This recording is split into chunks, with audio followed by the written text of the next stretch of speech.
Eu vi meu genro dar 3 tapas no rosto da minha filha, bem na minha frente. Mas o que me gelou por completo foi ouvir aplausos. A mãe dele estava aplaudindo e sorrindo, dizendo que era assim que minha filha aprenderia a ser uma boa esposa. Naquele momento, eu soube. Eles tinham acabado de despertar o pior inimigo que poderiam ter. Mas antes de continuar, confira se você já está inscrito no canal e escreva nos comentários de onde você está assistindo este vídeo. Adoramos saber até onde nossas histórias estão chegando. Meu nome é Carmen Alves. Tenho 54 anos e trabalho como investigadora particular há quase 30 anos. Passei 3 décadas da minha vida rastreando pessoas, descobrindo segredos, desvendando mentiras. Achei que já tinha visto de tudo nessa profissão: traições, crimes, fraudes. Mas nada, absolutamente nada, me preparou para aquela noite de sábado quando fui jantar na casa da minha filha. Era 15 de abril. Lembro da data porque era o aniversário de casamento dela. 3 anos casada com Diego. Minha única filha, Júlia, 29 anos, formada em arquitetura, dona de um sorriso que iluminava qualquer ambiente. Ou pelo menos costumava iluminar. Nos últimos meses, esse sorriso tinha desaparecido. Cheguei às 8 da noite no apartamento deles, um lugar bonito na zona sul da cidade. Júlia abriu a porta usando uma blusa de mangas compridas mesmo no calor de abril. Seu cabelo estava diferente, mais curto, cobrindo parte do rosto. Quando me abraçou, senti seu corpo tenso como uma corda prestes a arrebentar. "Mãe, que bom que você veio." Ela sussurrou no meu ouvido. Havia algo na voz dela, uma fragilidade que eu nunca tinha ouvido antes. Minha filha sempre foi forte, decidida, corajosa. Mas naquela noite, ela parecia uma criança assustada. Diego estava na sala com a mãe dele, Leonor. Aquela mulher sempre me deu calafrios. 60 e poucos anos, viúva há uma década, com aquele jeito doce demais que escondia algo podre por baixo. Ela sorriu quando me viu, mas o sorriso não chegou aos olhos. "Carmen, querida, finalmente." "Sente-se, sente-se." Júlia preparou um jantar maravilhoso para celebrar. Meu filho tem tanta sorte de ter uma esposa tão dedicada. A palavra dedicada soou como um insulto na boca dela. Como se Júlia fosse uma empregada que precisava provar seu valor constantemente. Sentamos à mesa. Diego na cabeceira, é claro. Leonor à direita dele. Júlia e eu do outro lado. A mesa estava impecável. Toalha branca, velas, taças de cristal. Júlia tinha passado horas preparando aquilo. Eu sabia. Podia ver o cansaço nos olhos dela. O jantar começou em silêncio constrangedor. Leonor tagarelava sem parar sobre as amigas do clube, sobre como era maravilhoso ter o filho morando tão perto, agora que ela tinha se mudado para o mesmo bairro. 6 meses atrás, ela comprou um apartamento a 3 quadras dali. 3 quadras. Perto demais. Observei Júlia servir a comida com mãos trêmulas. Observei Diego nem sequer agradecer. Observei Leonor criticar sutilmente cada prato. "O molho está um pouco ácido, não acha, filho?" No meu tempo, as esposas provavam tudo antes de servir. Minha filha se encolhia a cada comentário. Eu queria dizer algo, mas me contive. Talvez estivesse exagerando. Talvez fossem apenas os modos antiquados de Leonor. Então aconteceu. Júlia estava enchendo o copo de Diego com água quando sua mão tremeu levemente. Uma gota, apenas uma gota minúscula, caiu na toalha branca. O silêncio que se seguiu foi ensurdecedor. Diego colocou o garfo no prato lentamente. O som do metal contra a porcelana ecoou pela sala. Ele olhou para Júlia com uma expressão que nunca vou esquecer. Frieza absoluta. "Você viu o que fez?" Ele disse com aquela voz perigosamente calma. Júlia abriu a boca para se desculpar, mas não teve tempo. O que aconteceu nos próximos segundos mudou tudo. Diego se levantou e deu um tapa no rosto de Júlia. Não foi um tapa qualquer. Foi brutal. O som ecoou pela sala. Antes que eu pudesse processar o que estava vendo, veio o segundo. Depois o terceiro. minha filha caiu da cadeira.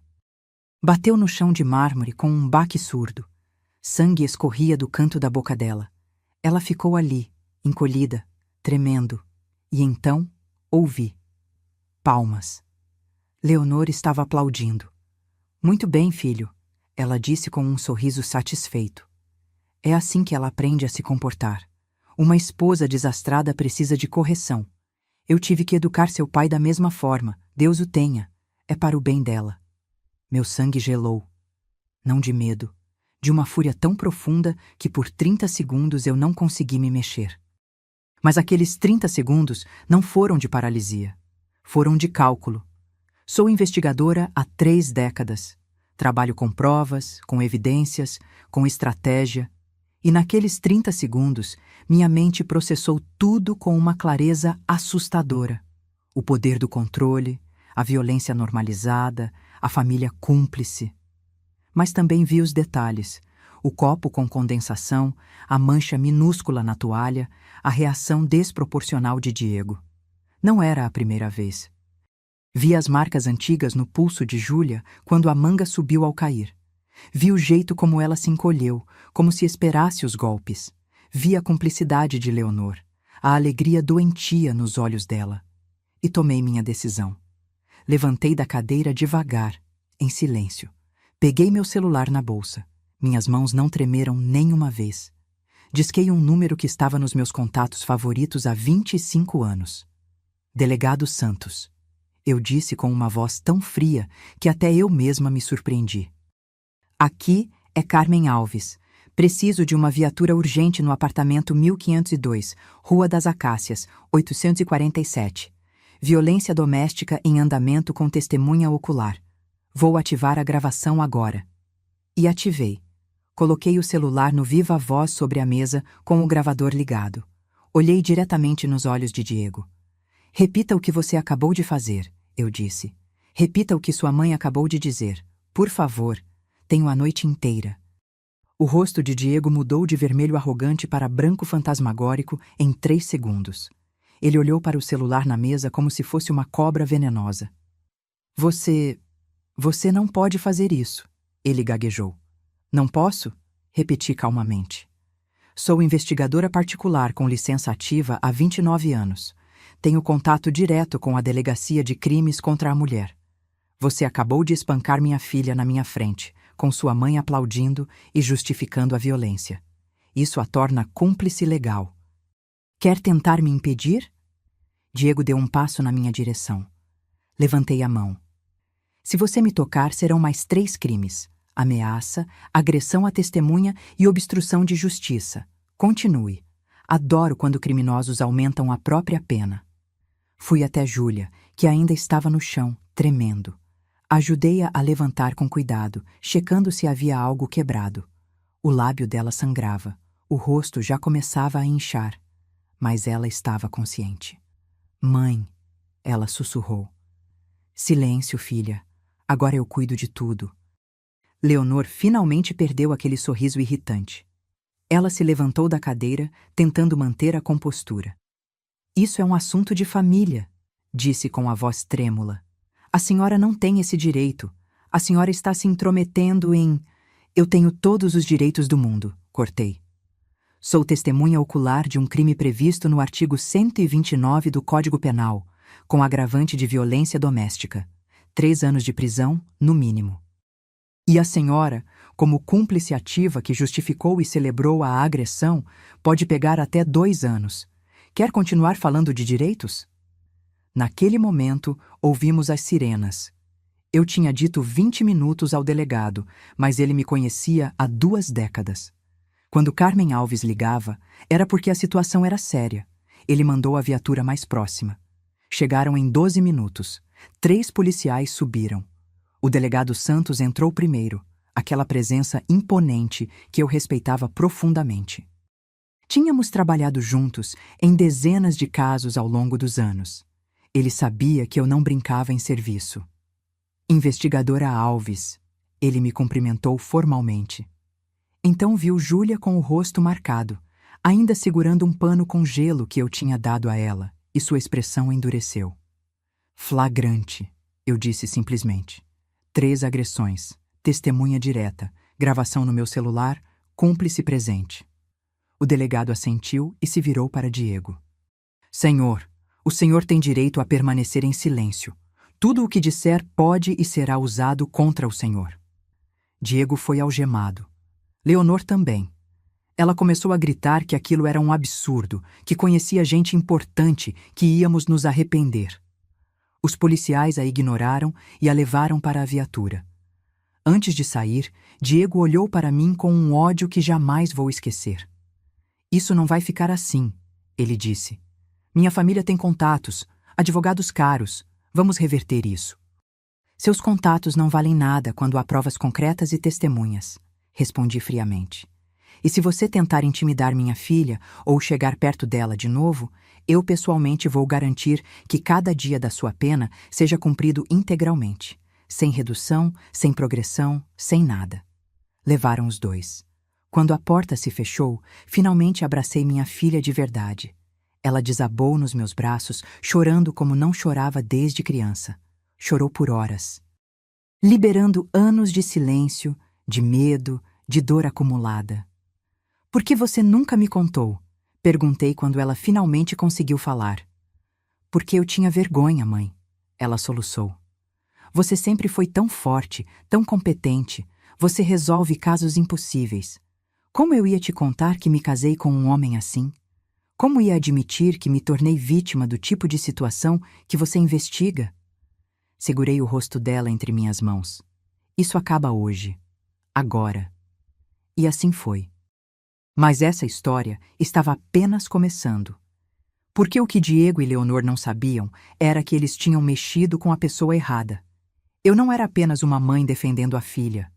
Eu era uma investigadora profissional com 3 décadas de experiência em descobrir segredos. E eu ia descobrir todos os deles. Naquela noite, Júlia ficou comigo no meu apartamento. Não quis que ela voltasse para aquele lugar. Dei a ela o quarto de hóspedes. Preparei chá de camomila como fazia quando ela era pequena e fiquei sentada na cama dela até adormecer. Quando finalmente saí do quarto, eram 2 da manhã.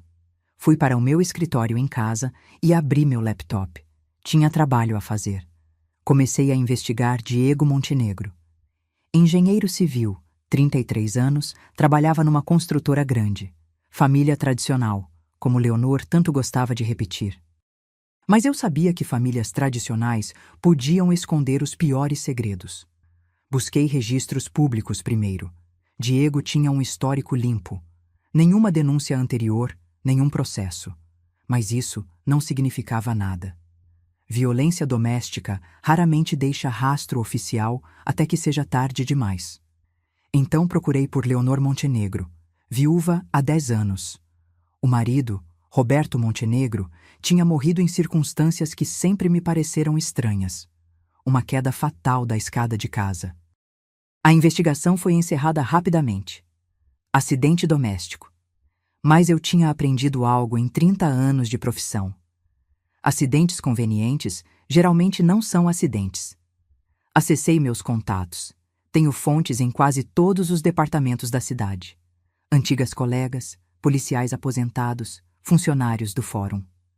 Mandei mensagens discretas para 3 pessoas diferentes, pedindo informações sobre a morte de Roberto Montenegro. Enquanto esperava respostas, pesquisei mais sobre a família. Descobri que o irmão de Roberto, Carlos Montenegro, era desembargador. O filho dele, primo de Diego, trabalhava na promotoria. Ah, então era assim. Família com influência, com poder para abafar problemas. Mas eu também tinha influência. Diferente da deles, construída com trabalho honesto e casos resolvidos. Às 4 da manhã, recebi a primeira resposta. Era de uma ex-colega da Polícia Técnica, aposentada há 5 anos. Carmen, sobre aquele caso que você mencionou. Roberto Montenegro. Eu estava na equipe que fez a perícia. Sempre achei estranho. O padrão das lesões não batia com uma queda simples. Parecia que ele tinha sido empurrado, não que tivesse escorregado. Mas o laudo foi revisado pelo legista-chefe e mudado para acidente. Nunca entendi por quê. Interessante. Muito interessante. A segunda resposta veio às 6 da manhã, de um investigador aposentado que tinha trabalhado no caso. Lembro desse caso. Foi engavetado rápido demais. Havia um vizinho que queria depor, dizia que ouvia gritos naquela casa toda semana. Mas o depoimento dele nunca foi oficializado. Alguém de cima mandou encerrar o caso. Padrão clássico de acobertamento. Quando Júlia acordou, já eram 9 da manhã. Ela veio para a cozinha com os olhos inchados, o lábio ainda roxo. Preparei café forte e pão francês com manteiga, como ela gostava quando era adolescente. Dormiu bem? Perguntei. Melhor do que durmo há meses, ela admitiu baixinho. Mãe, o que vai acontecer agora? Agora vamos à delegacia registrar queixa formal. Depois vamos ao IML fazer exame de corpo de delito. E então vamos processar Diego e Leonor por tudo que a lei permite. Mas, mãe, a família dele tem dinheiro, advogados caros. Olhei nos olhos da minha filha. E eu tenho 30 anos de experiência destrinchando mentiras. Confie em mim. Fomos à delegacia às 10 horas. O delegado Santos estava nos esperando. Ele tinha aquela expressão séria que eu conhecia bem. Júlia, vou precisar que você conte tudo desde o início. Cada incidente. Não tenha vergonha de nenhum detalhe. Tudo importa. E ela contou. Contou que nos primeiros meses de casamento, Diego era perfeito. Atencioso, romântico, gentil. Mas depois de 6 meses, começaram as críticas sutis. As roupas dela eram provocantes demais. Os amigos dela eram má influência. O trabalho dela tomava tempo demais do casamento. Ele foi me isolando aos poucos, Júlia disse com a voz embargada. Primeiro sugeriu que eu não fosse mais às sextas com as amigas, porque aquela deveria ser nossa noite. Depois, disse que meu chefe olhava para mim de forma estranha, que eu deveria procurar outro emprego. E eu fui cedendo, porque achei que era amor que ele se importava. O delegado anotava tudo. Eu segurava a mão de Júlia, deixando que ela desabafasse. O primeiro empurrão foi há 1 ano, ela continuou. Eu tinha esquecido de comprar cerveja que ele tinha pedido. Ele me empurrou contra a parede. Não foi forte o suficiente para machucar, mas foi o suficiente para me assustar. Ele chorou depois, pediu desculpas 1000 vezes, disse que estava estressado com o trabalho. Clássico. O ciclo da violência. Tensão, explosão, lua de mel. E Leonor? Perguntou o delegado. Quando ela se envolveu? Leonor sempre esteve envolvida, Júlia respondeu amargamente. Desde o namoro. Ela sempre fazia comentários sobre como eu deveria me comportar, como deveria me vestir, como deveria cuidar do apartamento. No começo achei que era só uma sogra chata, mas depois... Depois o quê? Depois eu entendi que ela estava treinando Diego, ensinando ele a me controlar. Ela contava histórias do casamento dela, de como educou o marido, de como uma esposa precisa saber seu lugar.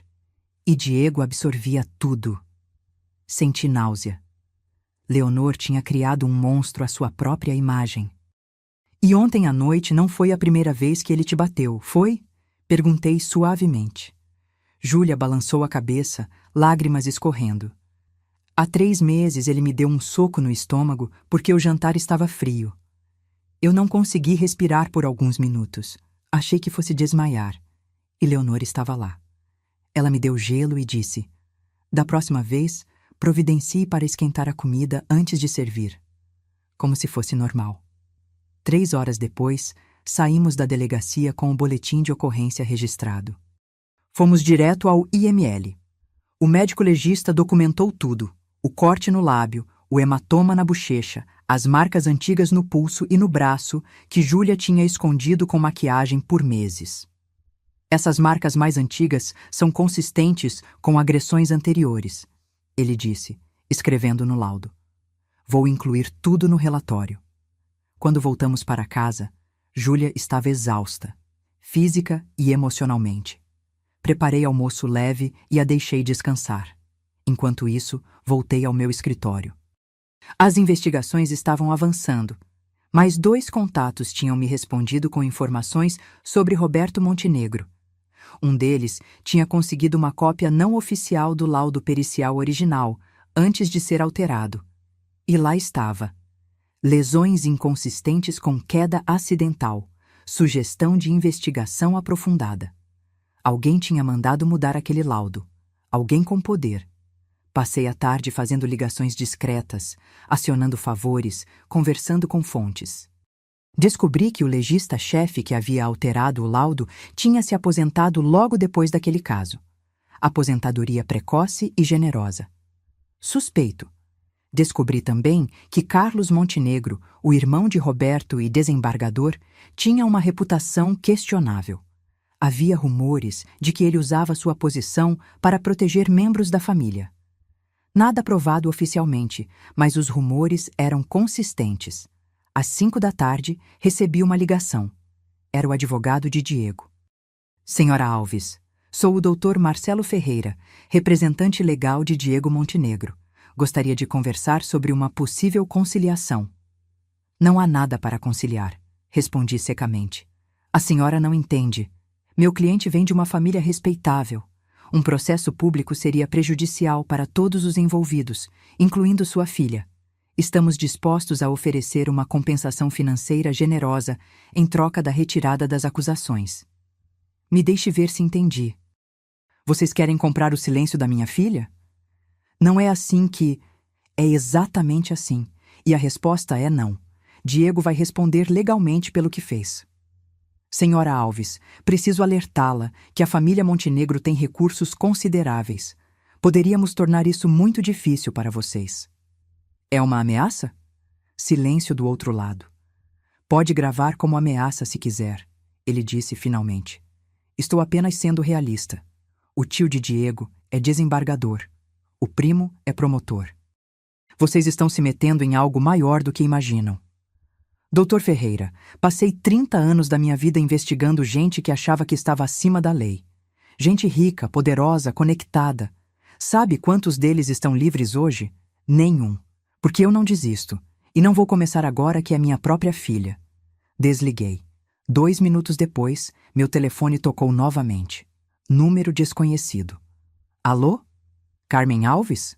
Era uma voz feminina, mais velha, educada. Quem está falando? Meu nome é Teresa, Teresa Cardoso. Você não me conhece, mas eu conheci Roberto Montenegro. Eu era a empregada da família há 15 anos.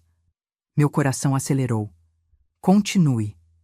Vi a notícia sobre a prisão de Diego e Leonor, e pensei que talvez fosse hora de alguém contar a verdade sobre o que aconteceu naquela casa. Que verdade? A verdade sobre a morte de Roberto, sobre o que Leonor realmente fez. Marquei de encontrar Teresa num café discreto no centro da cidade. Fui sozinha, não quis levar Júlia. Ela precisava descansar, se recuperar. E eu precisava descobrir até onde ia a podridão daquela família. Teresa chegou pontualmente às 7 da noite. Era uma senhora de uns 60 anos, cabelos grisalhos presos num coque, mãos calejadas de quem trabalhou a vida inteira. Ela pediu chá e ficou mexendo na xícara nervosamente antes de começar a falar. Eu trabalhei na casa dos Montenegro por 10 anos, ela começou. Desde que Diego era adolescente até 1 ano depois da morte de Roberto. Depois não aguentei mais e saí. O que você viu, Teresa? Ela respirou fundo. Roberto era um bom homem. Gentil, educado comigo e com todo mundo. Mas ele tinha medo da própria esposa. Eu via nos olhos dele. Leonor controlava tudo naquela casa. O dinheiro, as decisões, as amizades. Roberto não podia sair sem avisar onde ia, com quem, que horas voltava. E se ele desobedecesse? Ela gritava, quebrava coisas. Uma vez atirou um prato nele, acertou a cabeça. Ele sangrou muito. Eu tive que levar ele no banheiro para limpar enquanto ela ria na sala. Senti um frio na espinha. E Diego via tudo isso? Diego cresceu vendo. Leonor dizia para o menino que aquele era o jeito certo de um casamento funcionar. Que o homem que não é firme não é respeitado. Que a mulher precisa saber mandar. Ela inverteu tudo, entende? Ensinou para o filho que violência era normal, que controle era amor. Teresa tomou um gole do chá com mãos trêmulas. Na noite que Roberto morreu, ela continuou. Eu estava lá. Era meu dia de folga, mas tinha esquecido minha carteira e voltei para pegar. Quando cheguei, ouvi gritos. Roberto e Leonor estavam brigando no andar de cima. Ele dizia que queria o divórcio, que não aguentava mais viver assim, que ia procurar um advogado. E o que Leonor disse? Ela riu. Aquela risada fria que me dava arrepios. Disse que ele nunca ia sair daquela casa, que ela se certificaria disso. E então ouvi um barulho alto, como se alguém tivesse empurrado alguém. Depois o som de algo caindo pela escada. Você viu? Não. Eu estava embaixo ainda. Quando subi correndo, Roberto estava caído no pé da escada. Leonor estava no topo, olhando para baixo. E sabe o que ela disse? Que pena, ele caiu. Mas não havia pena na voz dela. Havia satisfação. Por que você nunca contou isso na época? Teresa baixou os olhos. Porque eu estava com medo. Leonor me procurou no dia seguinte e disse que, se eu contasse alguma coisa diferente do que ela tinha falado para a polícia, ela se certificaria de que eu nunca mais trabalhasse em lugar nenhum. Disse que a família dela tinha contatos, poder, que eu era apenas uma empregada e ninguém acreditaria em mim. E ela tinha razão. Eu era pobre, sem família, sem recursos. Quem acreditaria na minha palavra contra a dela? Mas você está contando agora. Porque não aguento mais carregar esse peso. Porque Roberto era um bom homem que morreu nas mãos de uma mulher má. E porque agora vejo Diego fazendo a mesma coisa com sua filha. O ciclo continua. E alguém precisa parar isso. Peguei meu gravador do bolso. Teresa, você estaria disposta a repetir tudo isso oficialmente? Num depoimento gravado que possa ser usado em investigação?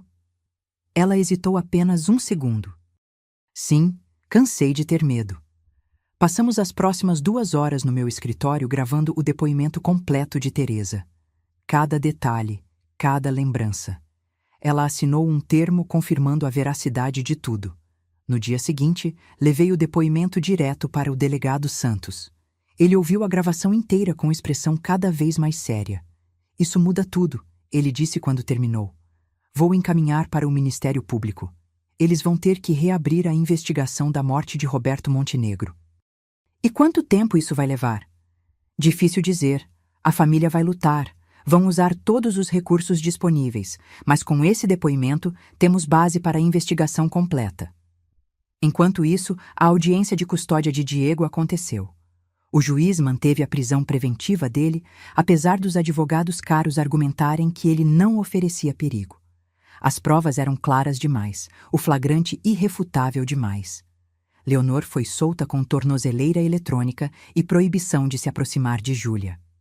Quando ela saiu da delegacia, deu de cara comigo na porta.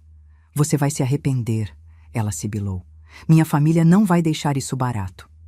Sua família vai ter problemas maiores em breve, respondi calmamente. A morte do seu marido vai ser reinvestigada.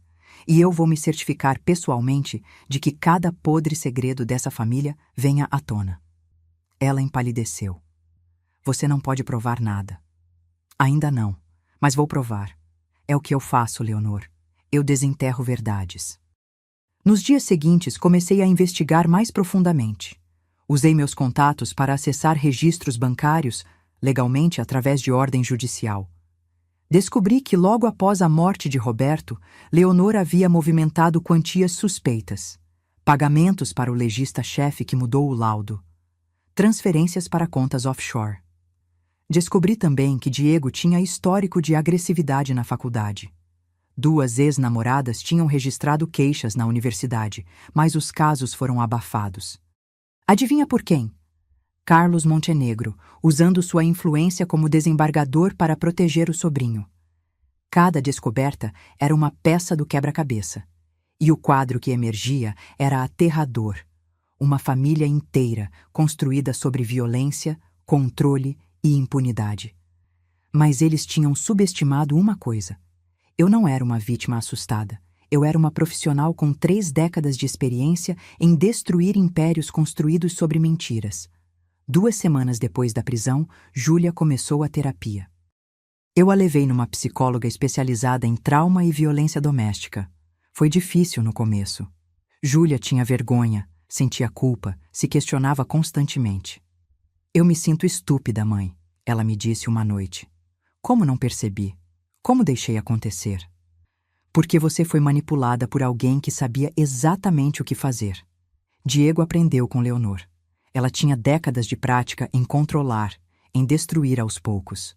Não é sua culpa. Mas a recuperação de Júlia era só uma parte do que estava acontecendo. A outra parte era a guerra que a família Montenegro tinha declarado contra nós. Começou com o blog. Um site anônimo chamado Justiça para Diego apareceu do nada.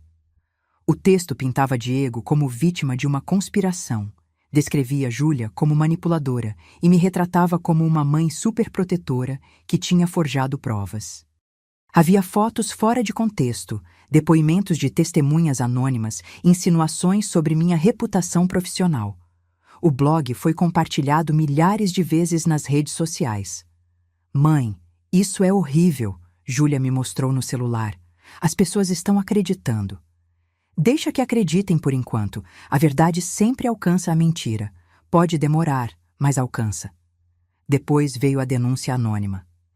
Alguém reportou a ordem dos investigadores particulares, alegando que eu tinha agido de forma antiética ao investigar o caso da minha própria filha, que eu tinha usado minha posição para pressionar autoridades.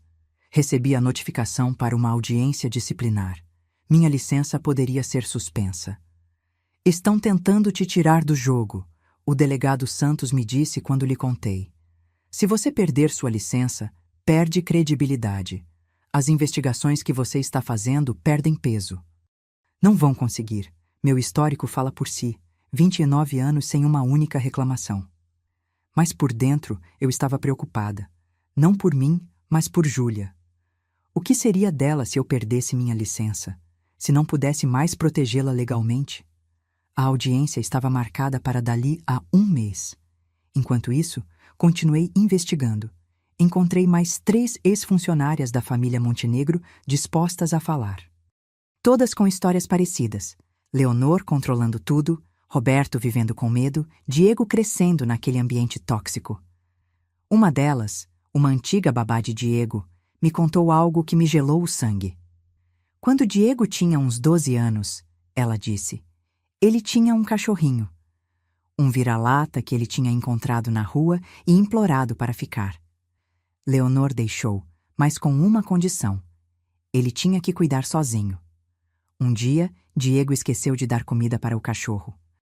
Leonor pegou o animal e o abandonou longe de casa. Quando Diego chorou, ela disse, você precisa aprender que suas falhas têm consequências. E as consequências são sempre dolorosas. O menino tinha 12 anos e ela o ensinou que amor condicional e punição cruel eram normais. Diego tinha sido vítima antes de ser agressor. Isso não desculpava o que ele fez, mas explicava. Com todas essas informações, o Ministério Público finalmente decidiu reabrir oficialmente a investigação sobre a morte de Roberto Montenegro. Foi manchete nos jornais. Morte de empresário há 10 anos será reinvestigada após novos depoimentos. A família Montenegro contra-atacou imediatamente. Carlos Montenegro deu entrevista dizendo que era uma caça às bruxas, que meu cunhado era um homem íntegro que morreu tragicamente. O primo promotor se afastou do caso por conflito de interesses, mas não antes de tentar influenciar colegas. Leonor contratou os melhores advogados criminalistas do estado. Eles começaram a desacreditar cada testemunha, cada prova, cada documento. Foi uma guerra total. E no meio de tudo isso, Júlia tentava se manter inteira. Ela tinha começado o processo de divórcio. Diego, da cadeia, se recusava a assinar os papéis. Ele mandava cartas para ela, dizendo que a amava, que ia mudar, que aquilo tudo era um mal-entendido. Ele realmente acredita nisso. Júlia me mostrou uma das cartas. Ele acha que amor é isso, que bater e depois pedir desculpas é normal. Porque foi assim que criaram ele. Leonor batia em Roberto e depois fingia que nada tinha acontecido. Diego achou que casamento era assim. Uma tarde, Júlia recebeu uma ligação. Era de uma mulher que dizia ser ex-namorada de Diego da época da faculdade. Meu nome é Patrícia, ela disse quando Júlia colocou no viva voz. Vi as notícias sobre o que aconteceu. Eu precisava ligar porque a mesma coisa aconteceu comigo há 10 anos. Ela contou que namorou Diego por 2 anos na faculdade. No começo, ele era perfeito, mas aos poucos começou a controlar, a isolar, a agredir. Registrei queixa na universidade, Patrícia disse, mas a família dele abafou tudo. Ofereceram dinheiro para eu mudar de faculdade e ficar quieta. Eu era pobre, precisava do dinheiro para terminar o curso. Aceitei, mas carreguei essa culpa por anos. Se eu tivesse insistido na época, talvez você não tivesse passado por isso.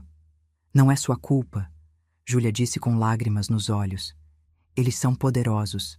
Eles sabem como calar as pessoas. Mas agora eu quero ajudar. Guardei tudo, fotos dos hematomas, cópia da queixa, e-mails que Diego me mandou, tudo. Se precisarem para o processo, eu testemunho. Aquilo mudou o jogo. De repente, não era mais só minha filha. Era um padrão. Diego tinha feito aquilo antes, e a família tinha acobertado antes. O julgamento de Diego foi marcado para 3 meses depois da prisão.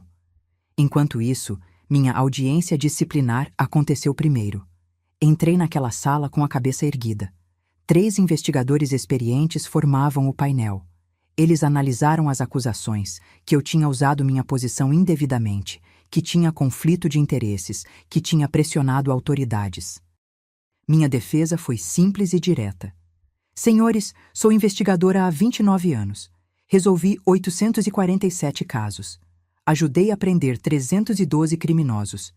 Meu histórico é impecável, mas antes de ser investigadora, sou mãe.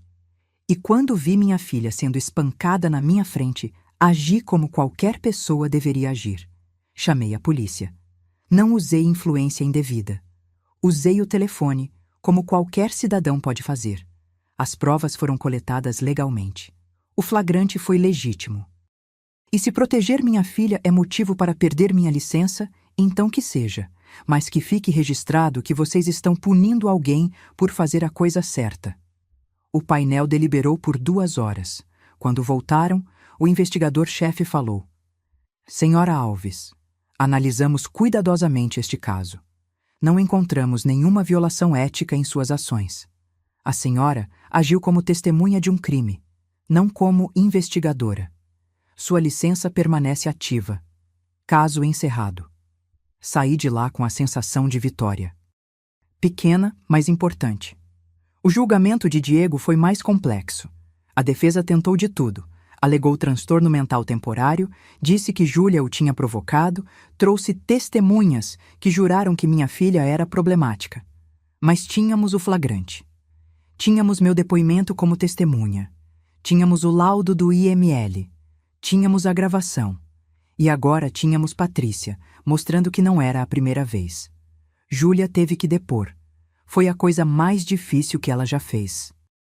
Teve que contar tudo na frente de estranhos, reviver cada momento de dor. Mas ela se manteve firme. Olhou para Diego nos olhos e contou a verdade. O júri deliberou por um dia inteiro. Quando voltaram, o veredicto foi unânime. Culpado. Em todas as acusações. 4 anos de prisão. Ordem de restrição permanente. Diego não demonstrou nenhuma emoção. Só olhou para Júlia com aqueles olhos vazios e disse: Você destruiu minha vida. Não, Júlia respondeu com voz firme. Você destruiu a sua. Eu só sobrevivi. Leonor, sentada na galeria, chorou, mas não eram lágrimas de remorso. Eram lágrimas de raiva por ter perdido o controle. A investigação sobre a morte de Roberto estava avançando paralelamente. Com o depoimento de Teresa e das outras funcionárias, com a análise do laudo original, com os registros financeiros suspeitos, o Ministério Público tinha material suficiente para indiciar Leonor. Ela foi formalmente acusada de homicídio doloso. O julgamento dela foi marcado para 6 meses depois. Nesse meio tempo, mais coisas vieram à tona. um jornalista investigativo que estava acompanhando o caso descobriu que Carlos Montenegro, o desembargador, tinha abafado pelo menos outros 5 casos envolvendo membros da família nos últimos 15 anos. Casos de agressão, fraude, abuso de poder. Isso gerou uma investigação do Conselho Nacional de Justiça. Carlos Montenegro foi afastado do cargo. O primo promotor também enfrentou processo administrativo. A família inteira estava desmoronando, e não por vingança minha. Simplesmente porque finalmente alguém tinha tido coragem de acender a luz. E quando você acende a luz, as baratas fogem.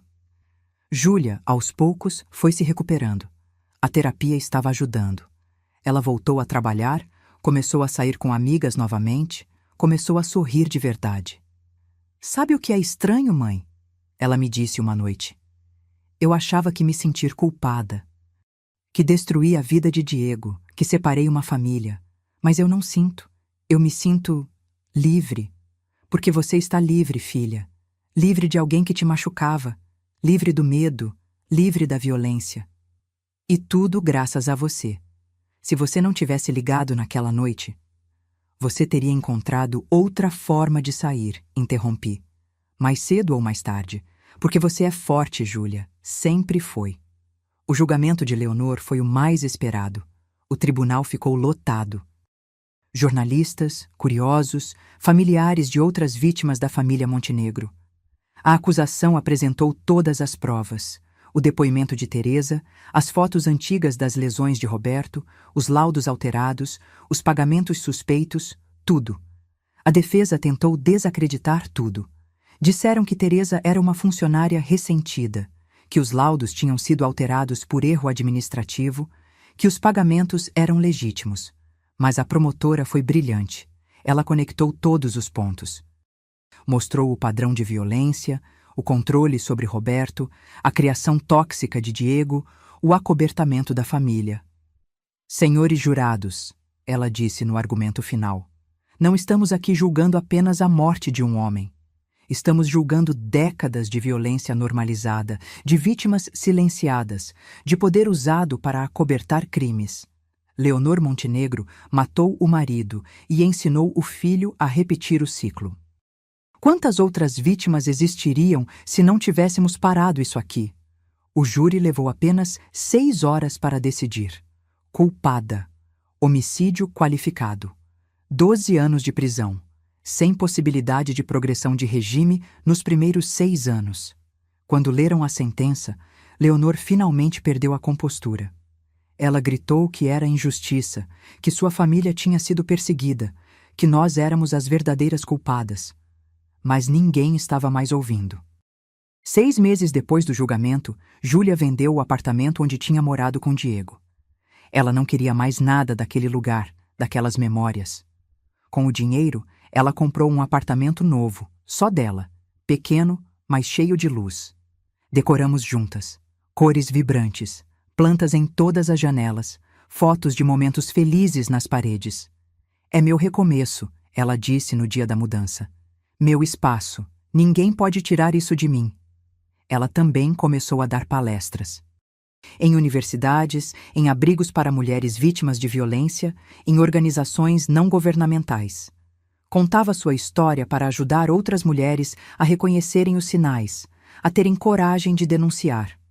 "Se eu puder ajudar uma única pessoa a sair antes que seja tarde demais", ela dizia, "tudo terá valido a pena." Eu continuei meu trabalho como investigadora, mas agora com uma missão adicional. Aceito casos de violência doméstica pro bono. Mulheres que não têm recursos para contratar investigador particular. Eu as ajudo a coletar provas, a se proteger, a reconstruir suas vidas. É minha forma de honrar o que passamos, de transformar dor em propósito. Patrícia, a ex-namorada de Diego que teve coragem de testemunhar, também se tornou ativista. Ela fundou uma ONG que ajuda vítimas universitárias de violência no namoro. Casos que costumam ser abafados por famílias poderosas. "Ninguém mais vai ser silenciada com dinheiro", ela disse na inauguração. "Não se conseguir evitar." Quanto a Diego, ele está cumprindo pena. Ouvi dizer que está fazendo terapia na prisão, tentando entender o que o tornou quem ele se tornou. Se isso é real ou apenas parte de um plano para reduzir a pena, não sei. E, sinceramente, não me importo mais. Leonor também está presa. Ela sofreu um AVC leve há alguns meses, ficou com sequelas. Precisa de ajuda para coisas básicas. A mulher que controlava tudo agora depende de outros para tudo. Eu não sinto prazer nisso. Não sinto vingança. Só sinto nada. Ela deixou de ter poder sobre nossas vidas. Carlos Montenegro, o desembargador, foi cassado. Nunca mais poderá exercer a função. O primo promotor foi demitido. A família Montenegro, que um dia foi sinônimo de poder e influência, agora é sinônimo de corrupção e violência. E nós, que fomos empurradas, espancadas, ameaçadas, agora caminhamos livres. Hoje faz 2 anos desde aquela noite. 2 anos desde que vi minha filha sangrando no chão enquanto aquela mulher aplaudia. Às vezes ainda tenho pesadelos com aquele momento, com o som dos tapas, com os aplausos, com o sangue no chão. Mas então acordo e lembro. Acabou. Realmente acabou. Júlia está bem. Está namorando alguém novo, um professor de história que a trata com respeito e carinho. Eles vão devagar, sem pressa. Ela está aprendendo a confiar de novo. Ele é tão diferente, mãe, ela me disse outro dia. Ele pede minha opinião. Respeita quando eu digo não. Me incentiva a passar tempo com minhas amigas. É estranho, porque é normal. É assim que deveria sempre ter sido. Eu sei agora, graças a você. Mas não foi só graças a mim. Foi graças a ela também, que teve coragem de continuar. Graças a Teresa, que guardou a verdade por uma década até poder contá-la. Graças a Patrícia, que voltou depois de anos para fazer justiça. Graças a todas as mulheres que se recusaram a continuar caladas. Ontem, Júlia me ligou animada. Mãe, você precisa vir aqui ver uma coisa. Fui até o apartamento dela. Quando entrei, vi o que era. Ela tinha emoldurado uma foto nossa 3. Eu, ela e o pai dela, tirada anos atrás, quando ela ainda era adolescente. Estava guardada numa caixa, ela explicou. Encontrei hoje de manhã e pensei que o papai ficaria orgulhoso de nós, de como sobrevivemos, de como lutamos. Olhei para aquela foto. Meu marido, que morreu quando Júlia tinha 22 anos. Ele não estava aqui para ver o pesadelo que ela viveu, mas também não estava aqui para ver a força dela, a recuperação, a vitória. Ele ficaria muito orgulhoso, concordei. De você, de nós, de tudo. Ficamos ali, abraçadas na frente daquela foto, mãe e filha que passaram pelo inferno e saíram do outro lado. Não inteiras, porque ninguém sai inteiro, mas vivas, fortes, juntas. E isso basta. A vida continua. Júlia trabalha, namora, sonha com o futuro. Eu continuo investigando, ajudando outras mulheres, fazendo minha parte para mudar as coisas. O trauma nunca desaparece completamente. Tem dias que Júlia ainda tem crises de ansiedade. Tem noites que eu ainda acordo pensando: e se eu não tivesse ligado? E se eu tivesse hesitado? Mas então lembro, eu liguei. Eu não hesitei. E minha filha está viva por causa disso. Recentemente, recebi uma mensagem de uma mulher desconhecida. Ela tinha assistido a uma das palestras de Júlia e disse: Sua história me deu coragem para denunciar meu marido. Obrigada por salvar sua filha. Isso me mostrou que é possível sair. Foi quando entendi. A dor pela qual passamos, o pesadelo que vivemos, não foi em vão. Se nossa história pode ajudar uma pessoa, 10 pessoas, 100 pessoas a saírem de situações abusivas, então cada lágrima, cada batalha, cada noite sem dormir, valeu a pena. Não estou dizendo que foi fácil. Não estou dizendo que não deixou cicatrizes, mas estou dizendo que é possível sobreviver, é possível reconstruir, é possível ser feliz de novo depois do trauma. Júlia é a prova viva disso. Hoje é domingo. Júlia veio almoçar em casa, como faz todo fim de semana. Ela trouxe o namorado, Ricardo. Preparei lasanha, a comida favorita dela desde criança. Enquanto eles conversam na sala, fico aqui na cozinha por um momento, só observando. Vejo minha filha rir. Um riso verdadeiro, leve, sem medo. Vejo como ela se inclina para Ricardo sem hesitar, sem se encolher, sem aquela tensão que tinha com Diego. Vejo uma mulher livre e percebo, vingança nunca foi o objetivo, justiça era. E conseguimos, Diego está preso, Leonor está presa. A família Montenegro está destruída, não por nós, mas pelas próprias ações deles. A verdade sempre vence no final. Pode demorar anos, décadas até, mas sempre vence. Mãe! Júlia me chama da sala. Vem aqui, a lasanha pode esperar. Saio da cozinha e vou até eles. Ricardo se levanta educadamente. Senhora Carmen, queria lhe agradecer, ele diz. Agradecer por quê? Por ter criado uma mulher incrível e por ter salvado ela. Júlia me contou tudo, a coragem que a senhora teve naquela noite. Não sei se eu teria. Qualquer mãe teria, respondo. Não, Júlia interrompe. Muitas mães fingem não ver. Muitas escolhem o silêncio porque a verdade dói. Mas você não. Você nunca fingiu não ver. Sento no sofá ao lado dela e pego sua mão. E eu nunca vou. Enquanto eu estiver viva, você sempre terá quem te proteja. Eu sei, mãe, eu sempre soube. Almoçamos juntos, os três. Conversamos sobre trabalho, sobre planos, sobre viagens futuras. Conversamos sobre coisas normais do dia a dia, e essa normalidade, essa leveza, é a maior vitória de todas. Depois do almoço, quando Ricardo vai ao banheiro, Júlia me puxa para o canto. Mãe, eu queria te contar uma coisa. O quê? Ricardo vai me pedir em casamento. Meu coração acelera, mas não de medo desta vez. E o que você vai responder? Vou dizer sim, ela responde com os olhos brilhando. Mas dessa vez é diferente. Dessa vez eu sei reconhecer amor verdadeiro. Porque você e o papai me mostraram como é. E porque eu sei que nunca mais vou aceitar menos do que mereço.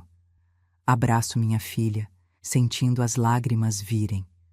Seu pai ficaria tão feliz. Eu sei. Eu sinto ele aqui, com a gente. Sinto que ele está orgulhoso. Quando eles vão embora no final da tarde, fico na janela observando. Vejo Júlia entrar no carro rindo de algo que Ricardo disse. Vejo como ela está relaxada, feliz, livre. E penso em todas as mulheres que não tiveram a mesma sorte. Todas as que ainda estão presas em relacionamentos abusivos, com medo de sair, sem saber que há vida do outro lado. Por isso continuo o meu trabalho. Por isso Júlia dá palestras. Por isso compartilhamos nossa história. Porque se uma única mulher ouvir e reconhecer os sinais, se uma única pessoa tiver coragem de denunciar, se uma única vida for salva, então tudo terá valido a pena. A violência doméstica não escolhe classe social, raça, religião. Pode acontecer em qualquer família, em qualquer lugar. Aquela ideia de que só acontece com pessoas pobres ou sem educação é mentira. A família Montenegro tinha dinheiro, poder, educação. E mesmo assim, era podre por dentro. O que salva não é dinheiro, é coragem. Coragem para ver a verdade. Coragem para agir. Coragem para não aceitar que violência seja normal. Foi a coragem de Júlia que a salvou no final. Não eu. Eu só abri a porta. Ela que teve força para atravessar. Hoje, enquanto o sol se põe e eu me sento aqui no meu escritório escrevendo tudo isso, penso, valeu a pena. Cada batalha, cada noite sem dormir, cada momento de medo. Valeu a pena porque minha filha está viva, está feliz, está livre. E se você está lendo isso e reconhece sua história na minha, quero que saiba. Você não está sozinha. Há saída. Pode não parecer agora, quando você está no meio da tempestade, mas há. Você merece amor que não machuca. Você merece respeito incondicional. Você merece viver sem medo. E quando você estiver pronta, quando disser basta, haverá pessoas para te ajudar. Delegacias especializadas, abrigos, advogados, terapeutas, organizações. E mães como eu, que passaram por isso e sabem como sair. O ciclo da violência pode ser quebrado. Leonor criou Diego para ser violento, mas Diego não vai criar filhos. O ciclo parou ali. E pode parar com você também. 2 anos atrás, eu estava naquela sala de jantar ouvindo aplausos enquanto minha filha sangrava. Hoje, estou aqui ouvindo risos dela pela casa enquanto ela constrói uma vida nova. A diferença entre esses 2 momentos foi uma ligação telefônica, uma decisão, uma recusa de aceitar que aquilo fosse normal. Foi dizer, não. Isso não vai acontecer. Não com a minha filha, não enquanto eu puder fazer algo a respeito. E eu pude. Nós pudemos. Você também pode. Aquela noite de abril está gravada na minha memória para sempre. Os tapas, os aplausos, o sangue. Mas agora, ao lado daquela lembrança, tem outra. O sorriso de Júlia hoje. A liberdade dela. A vida nova que ela está construindo. E essa segunda lembrança é mais forte. Porque amor vence ódio. Verdade vence mentira. E mulheres que se recusam a ser silenciadas vencem homens que acham que podem controlá-las. Esta é a minha história. A história de uma mãe que salvou a filha e de uma filha que se salvou. Não fomos apenas vítimas, fomos sobreviventes. E agora somos guerreiras, ajudando outras a sobreviver também. Obrigada por ter lido até aqui. Obrigada por ter me deixado compartilhar. E se essa história tocou você de alguma forma, compartilhe. Porque em algum lugar, uma mulher está naquela sala de jantar, vendo algo que não deveria estar acontecendo. E ela precisa saber que pode fazer algo a respeito. Ela precisa saber que há esperança do outro lado do medo. Agora, se você gostou dessa história, clica em se inscrever e me diz nos comentários qual parte te deixou de queixo caído. Ah, e não esqueça de se tornar membro para ter acesso a vídeos exclusivos que não posto aqui. Te espero lá.